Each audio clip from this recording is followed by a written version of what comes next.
Honorable Shri M. Venkaiah Naidu ji, former Uparashtrapati ji, Dr. V. Shankar, Padma Vibhushan Dr. M.S. Veliathan, Padma Shri Professor Ajay K. Sood, Shrimati Vishakha Hari, Professor Venkat Ramani, ladies and gentlemen, very, very respectful Vandanam to all of you.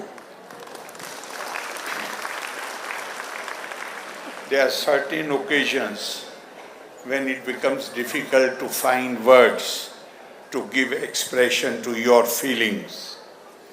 And today is that kind of day in my life. Thank you very much. This event has been organized by an organization which is engaged in the promotion of education, and the awards have been instituted in the name of a great teacher, Shri Chandrasekharand Saraswati of Kachimat.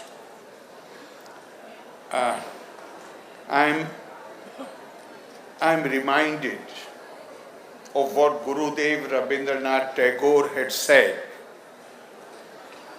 He said, I love India, not because I cultivate the idolatry of geography.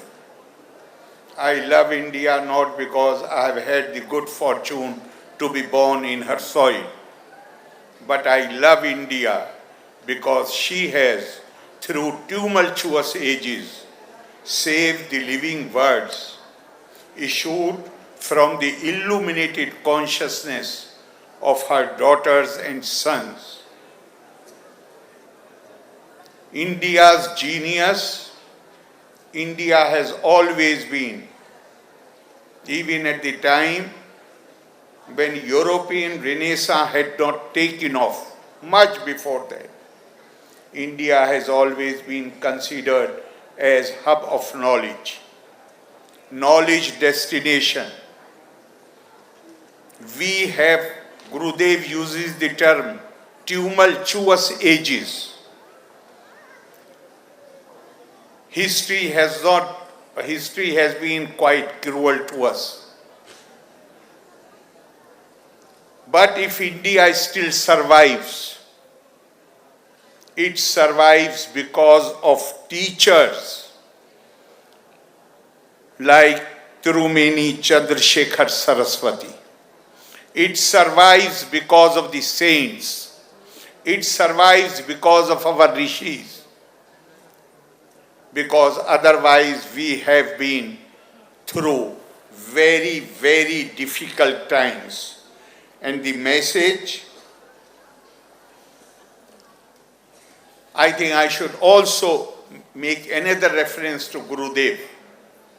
He said, India cannot attain true independence unless it is recognized that her foundation is in mind, which with its diverse powers and confidence in those powers goes all the time creating Swaraj for itself.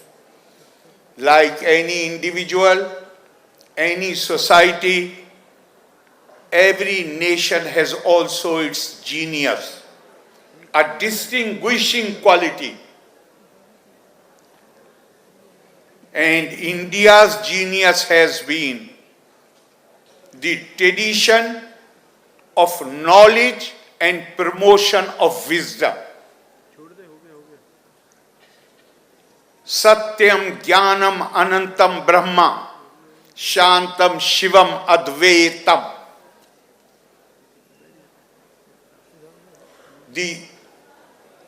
India is known for the continuity of its civilization.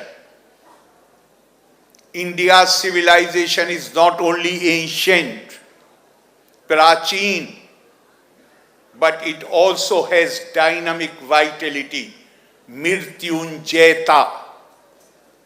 There is something about this civilization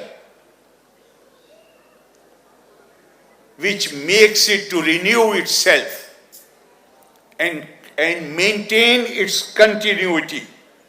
And where that comes from, Shri Dr. V. Shankar has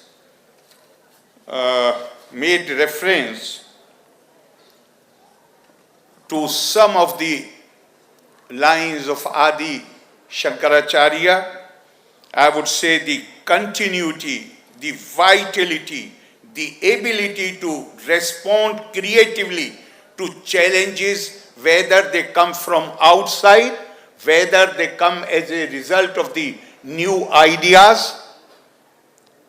This continuity has been ensured because unlike, and when I say unlike, I am not criticizing anybody. Every civilization and every people, they have their own genius.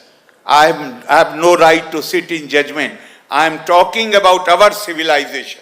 The distinguishing feature of our civilization is that it has not been defined either by the language which we speak, by the color of our skin, by the way in which we give expression to our devotion. Rather, Indian civilization has been defined by Atma, Aham Brahmasmi, Tattvamasi.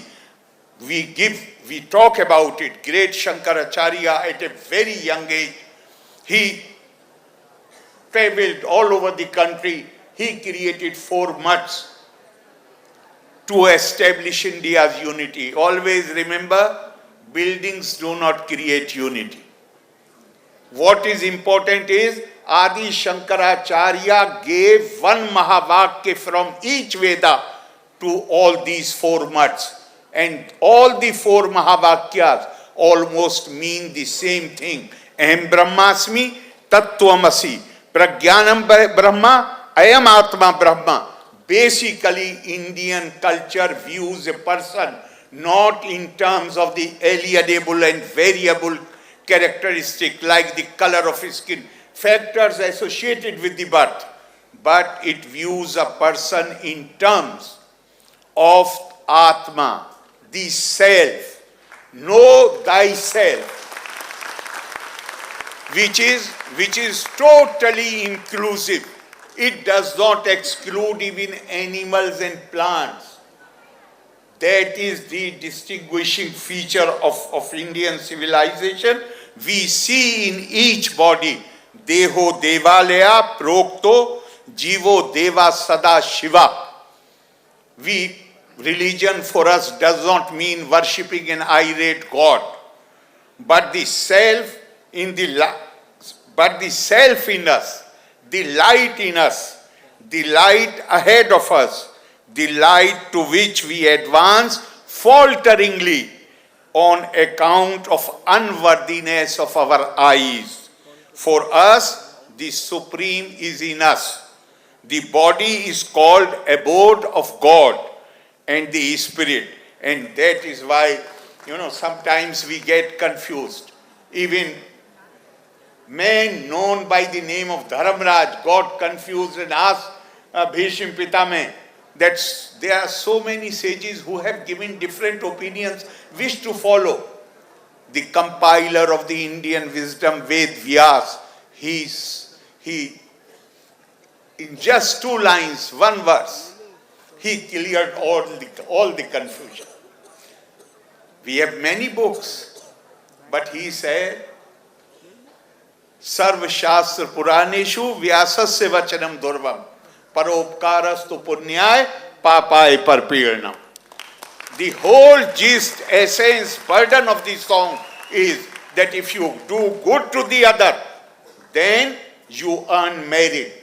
And if you hurt other person, then you do something which is sinful.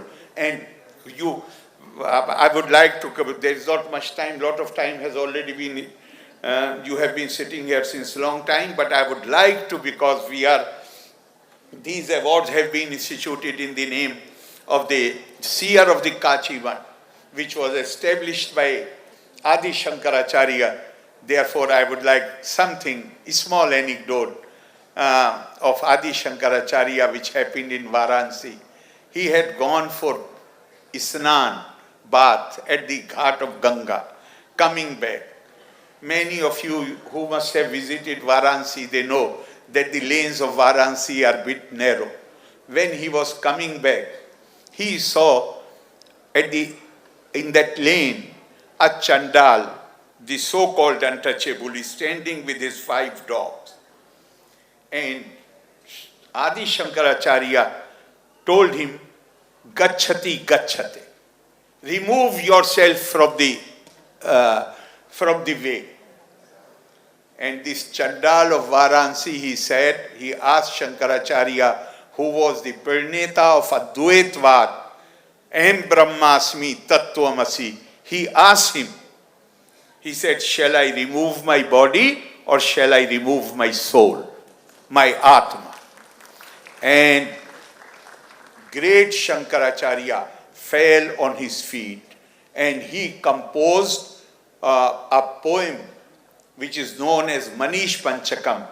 Brahme Vaha Midam Sarva, Brahme Vaha Midam Jagat Sakalam Chinmatra Vistaritam Sarvam Chetad Vidyaya Tirgunaya Shesha Maya Kalpitam Itham Yase Dirula Mati Suktare Nitya Pare Nirmale Chanda Lostu Satu Dui Jostu Guru Ritesha Manisha Mam.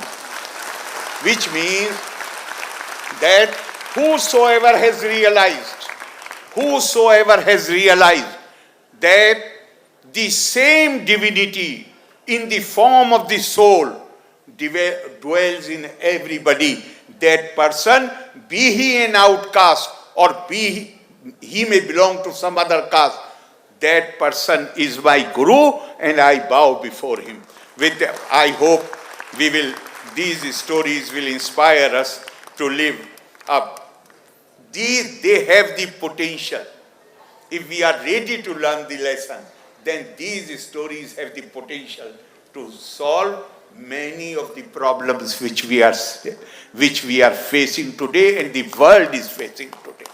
With these words, I do not know how to thank you for this honor. I really don't have words. Thank you very much. Thank you very much. Loka samasta sukhino bhavantu. Jai Hind, Jai Bharat.